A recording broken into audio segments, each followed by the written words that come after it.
بسم اللہ الرحمن الرحیم۔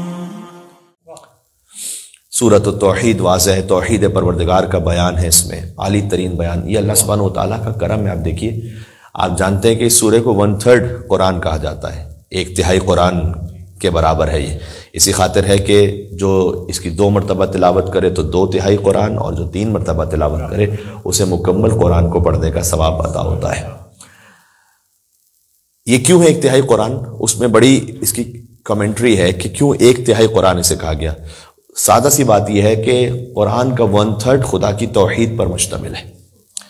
اب آپ کلام پروردگار کا معجزہ دیکھیے گا کہ وہ کہ جو 1/3 قرآن میں تفصیل کے ساتھ ہے، وہ اختصار کے ساتھ سورہ قل هو اللہ احد میں مکمل معنی کو بیان کر دیتا ہے۔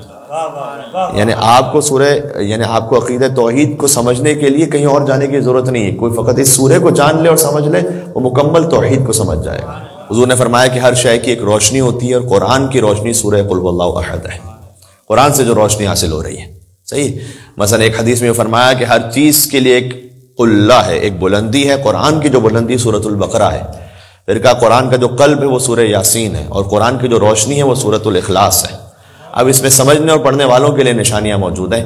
امام سجاد علیہ السلام نے فرمایا کہ خدا یہ جانتا تھا کہ آخری زمانے میں کچھ انتہائی دقت کرنے والے قرآن میں وہ آنے والے ہیں، ان کی خاطر دراصل اللہ نے سورہ حدید کی ابتدائی 6 آیتیں اور سورہ قل هو اللہ احد کو نازل کیا ہے تاکہ تم دقت کرو۔ یعنی ہو سکتا ہے کہ اس زمانے والے نہ سمجھ پائیں، جو حضور کے زمانے والے تھے وہ نہیں سمجھ پائے صحیح طریقے سے قل هو اللہ احد کا حقیقی مطلب کیا ہے۔ فرمایا کہ آخری زمانے میں کچھ لوگ آئیں گے جو متعمقون، تعمق کرنے والے، زیادہ دقت کرنے والے، غور و فکر کرنے والے ہوں گے۔ اللہ نے ان کے لیے سورہ قل هو اللہ احد کو در حقیقت نازل کیا ہے تاکہ وہ غور کریں اور وہ سمجھیں۔ تو اس کا سابقہ سوروں سے ربط کیا ہے، جو ہم ہر سورے کے حوالے سے آپ سے عرض کر رہے ہیں۔ اس وقت ترتیب مصحف دیکھیں، سورے جو اس وقت ترتیب میں ہیں وہ اس ترتیب میں نہیں جس ترتیب میں نازل ہوئے تھے، لیکن جو اس وقت موجودہ ترتیب ہے یہ ترتیب بھی رسول اللہ نے رکھی ہے۔ یہ بات سمجھنے کی ضرورت ہے، اس لیے ہم اس پہ غور کر رہے ہیں کہ کون سا سورہ کس سورے کے بعد ہے، کس سورے سے پہلے۔ اگر کسی انسان کی بنائی ہوئی ترتیب ہوتی تو ہم اس پہ غور کرنے کی ضرورت نہیں تھی، کیونکہ رسول اللہ نے کہا کہ سب سے پہلے سورہ الحمد رکھو، اسی لیے اس کو فاتحہ کہتے ہیں، فاتحۃ الکتاب، جس سے کتاب کا افتتاح ہے۔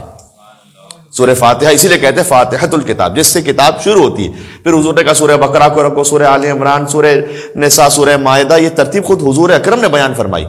آیتوں کی ترتیب بھی حضور نے بیان فرمائی کہ کون سی آیت کس سورے میں رکھو، کس جگہ پہ رکھو، اور سوروں کی ترتیب بھی حضور نے بیان فرمائی ہے۔ یہ غور طلب بات ہے بہت۔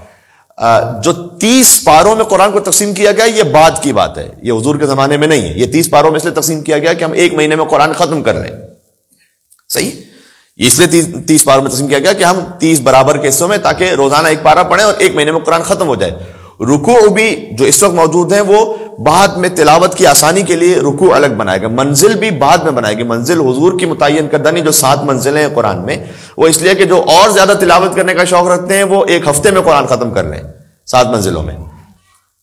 تو جو انسانوں نے فرض کیجئے ترتیب بنائی یا اس قرآن کے حوالے سے کچھ پڑھنے کے لیے آسانی رکھی، وہ ہم آپ کی آسانی کے لیے ہے، اس پہ اتنا غور نہ بھی کرے تب بھی کوئی حرج نہیں ہے۔ لیکن جو حضور نے ترتیب رکھی ہے، کون سی آیت کہاں رکھی، کون سا لفظ کہاں رکھا، کون سا سورہ کس سے پہلے کس کے بعد، اس پہ غور کرنے کی ضرورت ہے۔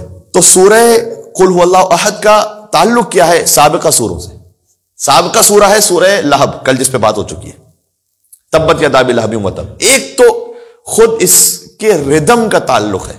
ابھی ہم پہلے ایک سطح کی بات کرتے ہیں، پھر اور تھوڑا سا گہرائی میں جاتے ہیں۔ ردم کا کیا تعلق ہے؟ میرے ساتھ پڑھیے گا جنہیں یاد ہے۔ بسم اللہ الرحمن الرحیم۔ تبت یدا ابی لہب وتب ما اغنى عنہ مالہ وما کسب سیصلی نارا ذات اللہب وامرأتہ حمالۃ الحطب۔ یہاں تک ایک ردم ہے۔ فی جیدہا حبل من مسد قل هو اللہ احد۔ مسد، احد، سمد، یلد، یولد، قرآن کے ایک تو آہنگ کا تعلق اس سے بنتا ہے۔ اور گہرائی کی بات یہ، سورہ قل هو اللہ احد سے پہلے 7 سورہ متواتر آپ دیکھیے تو وہ حضور کے قریش سے مختلف معاملات پر ہیں۔ حضور صلی اللہ علیہ وسلم کے سے جو قریش کے معاملات ہیں ان حوالوں سے قریش کو کہیں سمجھایا جا رہا ہے، کہیں تنبیہ کی جا رہی ہے، کہیں سمجھایا جا رہا ہے کہ تم اللہ نے نعمتیں کیا عطا کی۔ اس سے پہلے 7 سورے کون سے؟ سورہ فیل۔ اللہ تعالیٰ نے سب سے پہلے تو قریش کو بتلایا کہ دیکھو تم جو خانہ خدا کے متولی ہو، اس پر ابرہا نے حملہ کیا تھا تو تمہاری تو اوقات نہیں تھی کہ تم ابرہا کا مقابلہ کر سکتے.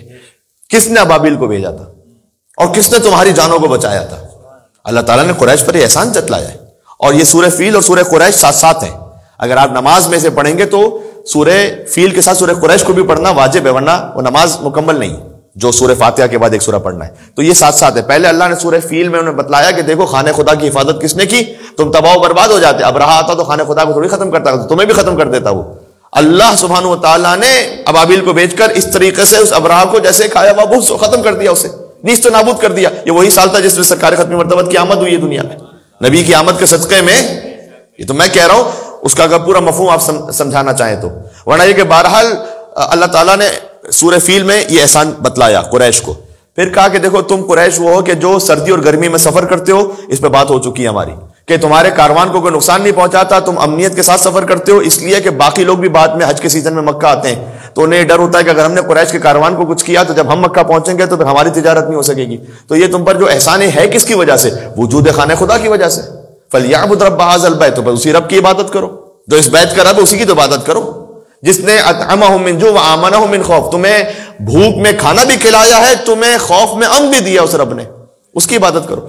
تو پہلے ہے سورہ فیل، پھر ہے سورہ قریش، پھر ہے سورہ ماعون جس میں پھر قریش کی ان حرکتوں کا بیان ہے کہ تم یتیموں، جب اللہ تعالیٰ نے تم پر اتنا احسان کیا پھر بھی تم یتیموں کو دھکے دیتے ہو، پھر تم مسکین کو کھانا کھلانے کی ترغیب نہیں دیتے، اگر عبادت بھی کرتے ہو تو ریاکاری کرتے ہو، اس میں غفلت کرتے ہو.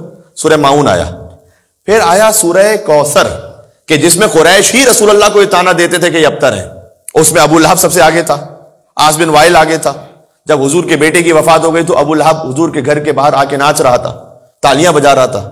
کتنا بے رحم اور سنگ دل ہونا چاہیے انسان کو کہ کسی کے ایک چھوٹے بچے کی موت ہو جائے اور اس کے منہ پر آ کے سامنے وہ تالیاں پیٹ کر خوشی منائے اور کہتا رہے بطر محمد بطر محمد، نعوذ باللہ من ذالک. یہ حضور نے وہ سارے مصائب برداشت کیے عزیزوں، آسان نہیں ہے نا. وَمَا أَرْسَلْنَاكَ إِلَّا رَحْمَةً لِّلْعَالَمِينَ. خدا کی قسم عجیب ہے. ایک اللہ نے اس کا جواب دیا کہ اِنَّا أَعْطَيْنَاكَ الْكَوْثَرَ، آپ فکر نہ کیجیے، ہم نے آپ کو سیدہ کونین کی صورت میں خیر کثیر عطا کر دیا ہے. ترتیب سمجھ میں آ رہی ہے؟ یقیناً آپ کا جو دشمن ہے وہ اب تر بے اولاد رہے گا. اچھا یہاں پر ڈائریکٹ حضور کے دشمن ان شانئک، شانیہ کہتے ہیں وہ دشمن کے جو پست ترین اور ذلیل ترین دشمن ہو. ہر دشمن کو بھی نہیں کہتے، یہاں عدو کا لفظ نہیں ہے، شانئک هو الابتر. اگر ایک لفظ یہاں پر اور ہوتا تو معنی کچھ اور بن جاتا. ان من شانئک هو الابتر، یعنی جو پھر قیامت تک بھی رسول کی دشمنی رکھے وہ بھی کبھی بھی اولاد والا نہیں ہوگا. جبکہ ایسا نہیں، ہم دیکھتے ہیں کہ اولاد والے ہو جاتے ہیں. تو ان شانئک، یہ اس وقت جو آپ کے سامنے جو بدتمیزی کر رہا ہے، خاص ابو لہب ابو جہل، ان کے کوئی نام و نسب نہیں آگے، کوئی ان کے لینیج نہیں آگے، کوئی آج کو اون کرنے والا نہیں ہے. یزید کو تو اون کرنے والے پھر بھی اب پیدا ہوتے چلے جا رہے ہیں، تو وہ بھی وہیں پہنچیں گے جہاں ان کے ابا پہنچے تھے. اللہ نے کہا ان شانیہ کا ولبتر. سورہ کوثر، سورہ فیل، قریش، ماعون، کوثر.